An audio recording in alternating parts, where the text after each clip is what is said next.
Friends, welcome back to జయ స్వంటిల్ అండి.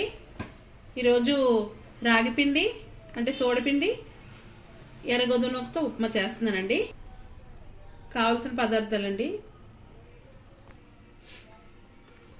1 spoon శనగపండి, 1/2 spoon ఆవాలండి, 2 స్పూన్లు పలుకులు, వేడి శనగ పలుకులు, 2 పచ్చిమిర్చి, 1 ఉల్లిపాయ కట్ చేసి పెట్టానండి, కొద్దిగా కరివేపాకు, 1 అర స్పూన్ సాల్ట్ అండి, చిన్న టమాటా కట్ చేసి పెట్టాను.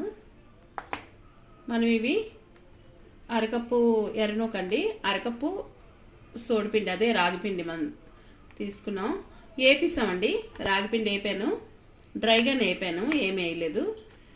మన ఎర్రగొద్దునకు కూడా డ్రైగానే వేపానండి, వేపిసి పెట్టుకున్నామండి.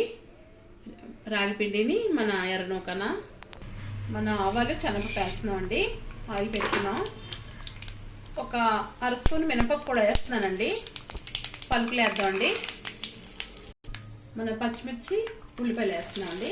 మన పలుకులు వేయండి. కరివేపాకు కూడా వేస్తున్నానండి. ఉల్లిపాయలు వేయండి. టమాటా వేస్తున్నాను. సాల్ట్ వేస్తున్నానండి. మనం 1 కప్పు తీసుకున్నాం కదండి నూక రాగిపిండిని, 2 కప్పులు వాటర్ వేసుకున్నామండి.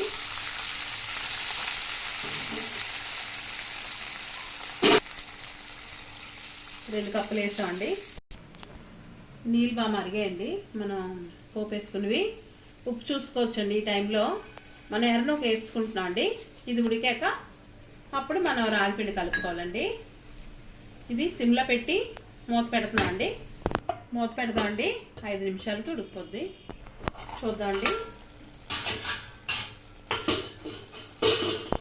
మనకి నూక ఉడికిందండి. పైన వేసుకుందాం. మన పిండి వేసాం కదండి, మూత పెడదాము. మనం పిండి వేసుకున్నాం కదండి, 2 నిమిషాలు మూత పెట్టుకొని ఉంచుకోవాలి. స్టవ్ సిమ్లోనే ఉందండి. నూక వేసిన దగ్గర నుంచి సిమ్లోనే ఉంది. మనం చూస్తున్నాం అండి. 2 నిమిషాల తర్వాత కలుపుతున్నానండి. మనం ఇలా కలిపిస్తామండి. ఇంకో 2 నిమిషాలు ఇలా మూత పెట్టి ఉంచుకుందాం. 2 నిమిషాలు మూత పెట్టి ఉంచుకుందాం అండి. చూస్తున్నాం అండి. అయిపోయిందండి.